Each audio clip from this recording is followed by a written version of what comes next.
Welcome and blessed Imbolc. Imbolc is right around the corner, and today I'm going to explain to you a little bit about what Imbolc is, and I'm also going to show you how to make a wonderful Magickal Imbolc wreath with a Brighid's cross to decorate your home and add a little bit of that Imbolc protection as well. Imbolc occurs generally around February the 2nd, but it can be celebrated beginning the end of January on into the very first week of February. So that is all about realizing that spring is here. And you might be thinking, spring? What are you talking about? There's snow on the ground. But really, in the ancient world, in the ancient pagan world, this was the beginning of spring. The vernal equinox was mid-spring, and summer started around the 1st of May. So we'll talk about that as the cycle of the year progresses, and I'll do some more videos on the various Sabbats and Esbats that we celebrate. But let's talk about Imbolc and what it symbolizes and why is this the beginning of spring? Well, in the ancient society, people realized that there were some signs of spring. There is even a little bulb that comes up even in the snow sometimes called a snowdrop. And you can still see those growing in some places. Here where I live, I often have daffodils blooming around this time of year. Not this year, it's been a lot colder this year, but I still have some coming up. And there are signs of spring everywhere. The lamb is a symbol of Imbolc, and that's because the ewes would give birth to the lambs at around this time. So there was new life coming. There's a continuation of the light coming from the sun. The days are getting, bit by bit, they're getting a little bit longer all the time. And so really this was a very encouraging time for those people who depended on the sun and the life cycle to help them to survive. They think about that. Their very survival depended on everything progressing as it normally did with the warmer days coming. The goddess associated with Imbolc is Brighid. Some people call her Brighid. She was also known as Brigantia, but Brighid would have won a popularity contest probably if they'd had one back in those days. She was so loved by the people that when in Ireland the missionaries came and were converting people to Catholicism, Brighid was made into a saint. There are a lot of saint stories you can read about her. That's a whole different thing. I'm not going to go into that. But Catholic Church has lots of interesting information about Saint Brighid. But the goddess Brighid, or Brighid, whichever you prefer to call her, was symbolic of midwifery, birthing new things. This is a time for new beginnings, for birthing new projects, or even for physical new birth that they were seeing in the world. And she is the goddess of the forge, of blacksmiths, of alchemy. And back in the day, people considered the forge or the things that the blacksmiths did to be magical.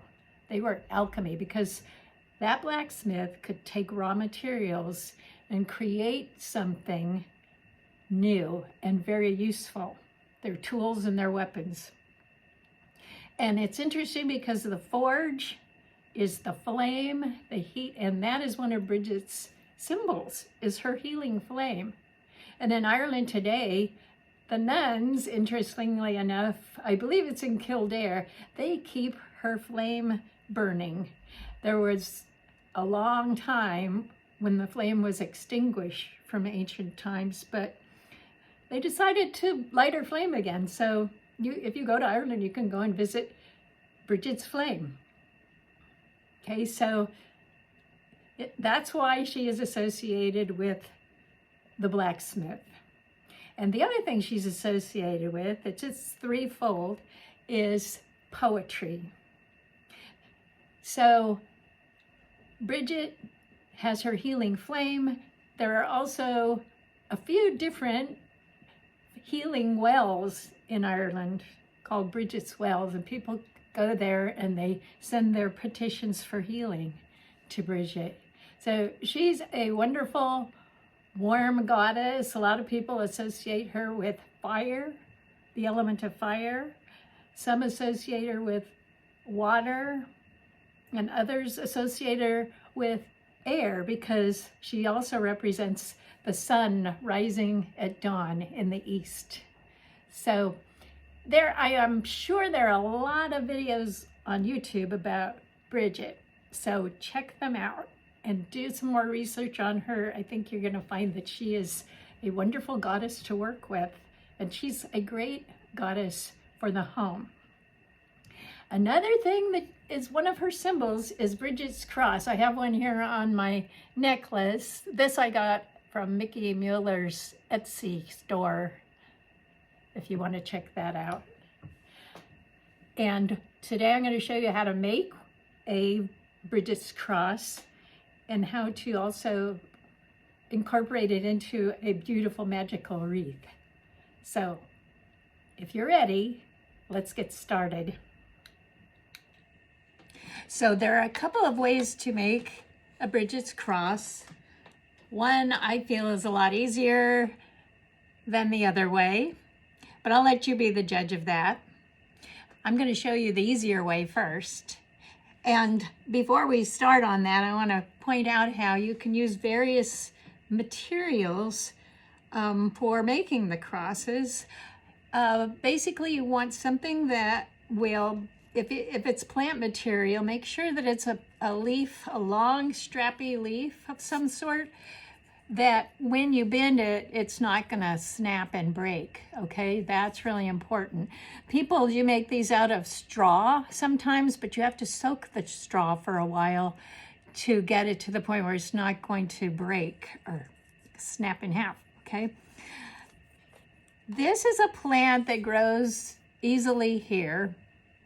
If it doesn't grow where you live, then you may have to look around or experiment and find materials that will work. Some people even use a very stiff sort of a yarn or something like that that isn't going to break, but it will hold its shape.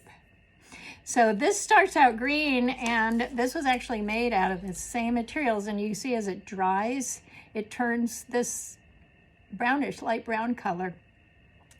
This was one that I made out of corn husks that I soaked, and I cut them a certain way, and I think that it worked out pretty well.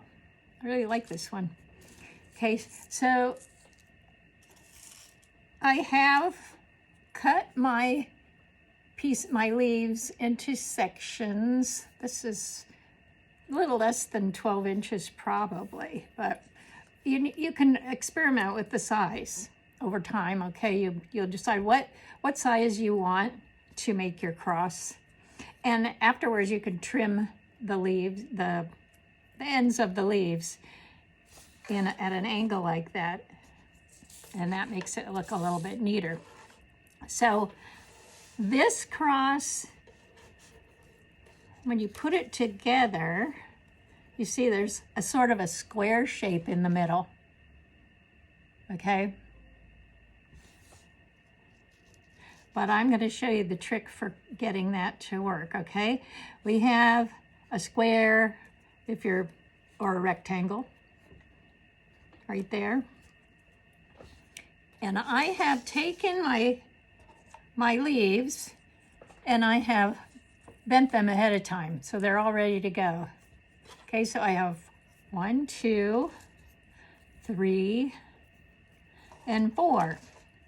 And these are going to create the 4 arms of the cross. Now, some people say, oh yes, this is what Saint Brighid used to explain Christianity to the people in Ireland, but actually this symbol is a very ancient one, and it talks about dividing the year into the 4 seasons.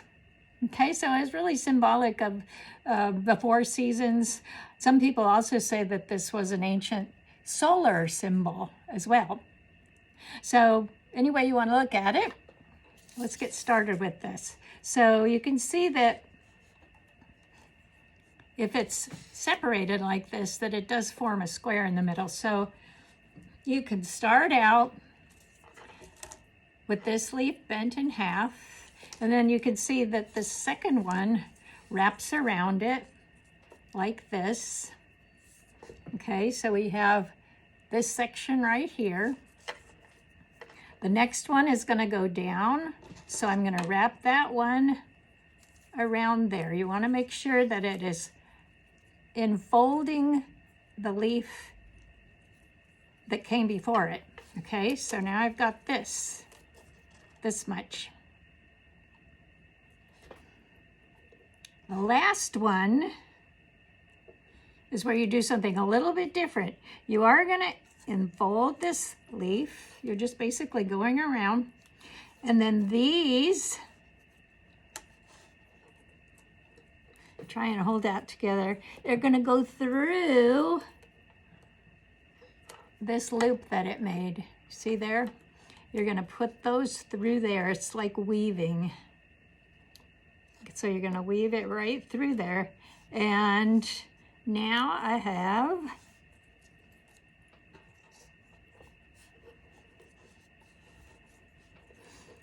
there's my square. Last thing I'm going to do is I'm going to push them all together and make that weave nice and tight. And make sure that the part that's folded right there is going to go and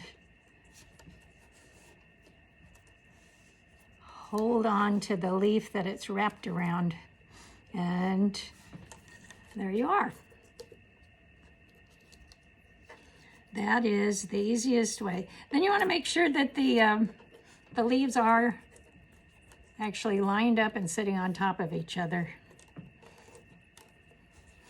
And if you feel, see, this one doesn't want to cooperate, right? So just gotta be patient and press those folds down. And then if you want to, and I prefer to do this, turn it over to whichever side you feel is the back side of it. And you're going to take a little bit of tacky glue and put it there and spread it around. Make sure it goes underneath there to where it's just going to hold it all together. Put it on the back because some of the glue might sort of change the appearance a little bit. And then you'll be able to trim up the leaves at an angle. Okay. And then you got your Brigid's cross. Sometimes you have to work with it a little bit to get the knack, but there are lots of videos on making Brigid's crosses as well. And also articles with diagrams. I got a couple of diagrams that were very helpful from the internet, so do a little searching. I've seen some really, really beautiful woven Brigid's crosses. So now I'm going to try and show you the other method, which to me is a little bit trickier, but it's also very beautiful. Okay, so here is the method that I think is a bit trickier to do.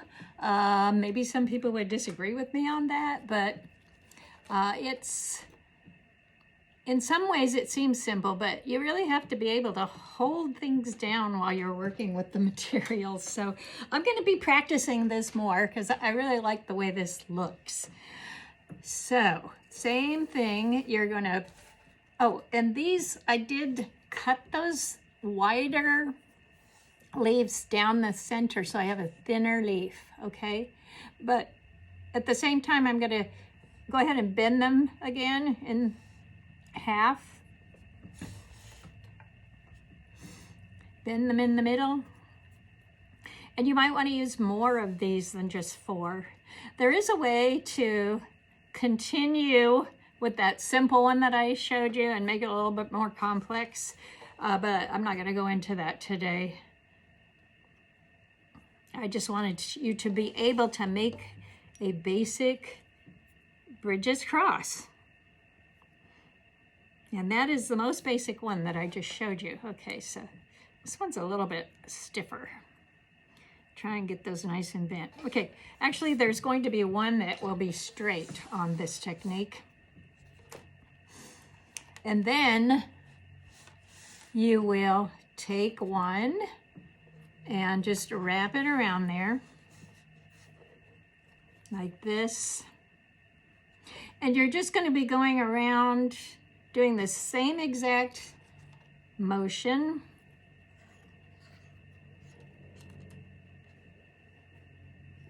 So you see, you're going to wrap around the one that was before. So in a clockwise pattern. And now here, I'm going to wrap this around this way. See, it wants to get away from me.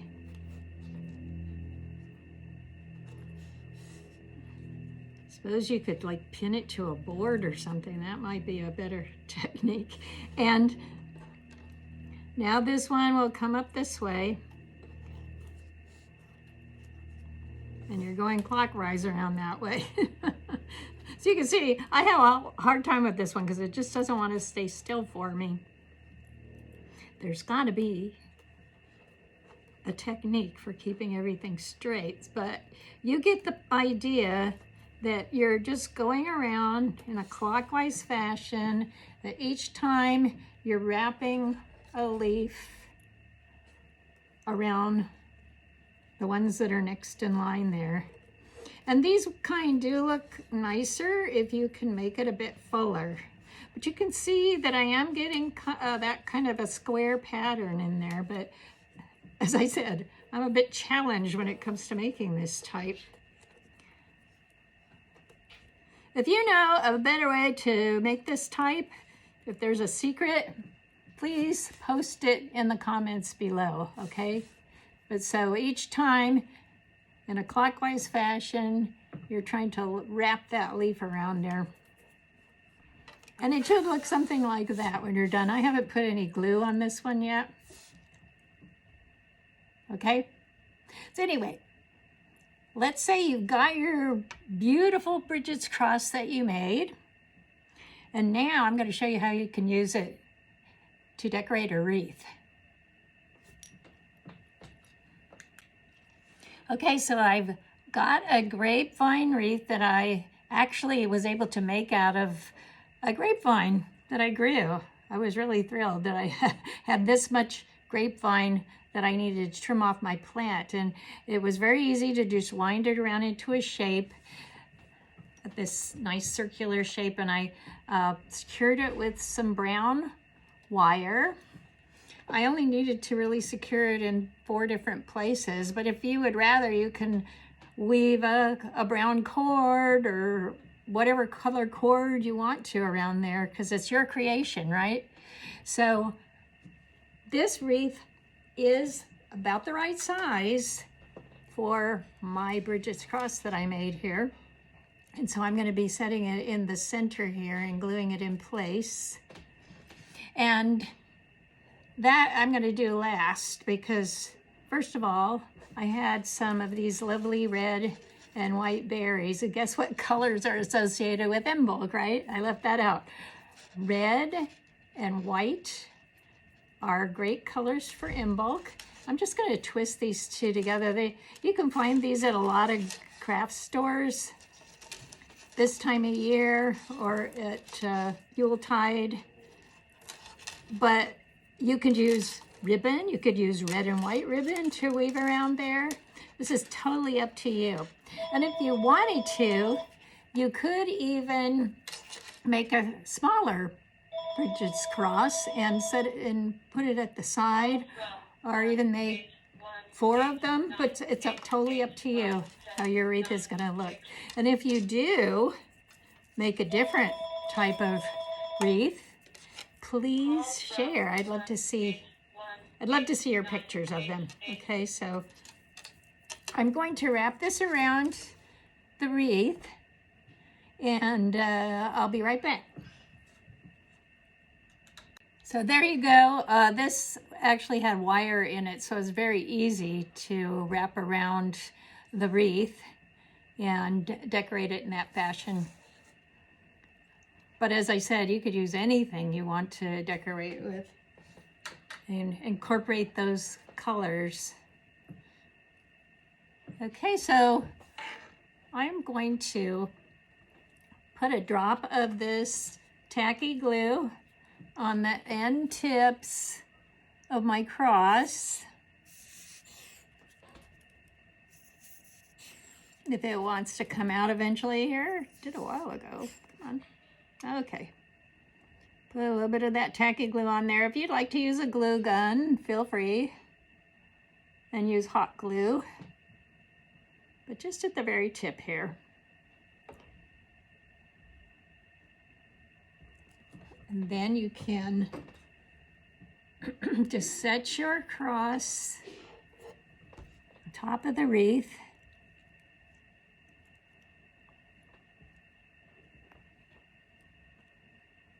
You can allow it to dry. You can see I put some red ribbons on my cross here, so that's another idea. And wheat, of course, is a symbol of this time because that was what was grown. I mean, you could use oats, any kind of a wheat, and I was thinking I would like to try and just sort of put a little bit of a decoration here on the side with the wheat. And there you have it. I'm going to let this dry. And that's going to make a really nice Imbolc decoration to put up in my home. But I also want to tell you a little secret. The Brighid's crosses were put up in people's homes as a way of warding or protecting the home. So this Magickal wreath is going to serve that purpose as well. And you can put this on your Imbolc altar, enchant it during your Imbolc ritual, which is what I did the other day when we were having our Imbolc ritual. I put this on our altar and we enchanted our crosses that we had created beforehand. And so this is all ready to go. When I put it up, I will put it up with intention to ward and protect my home.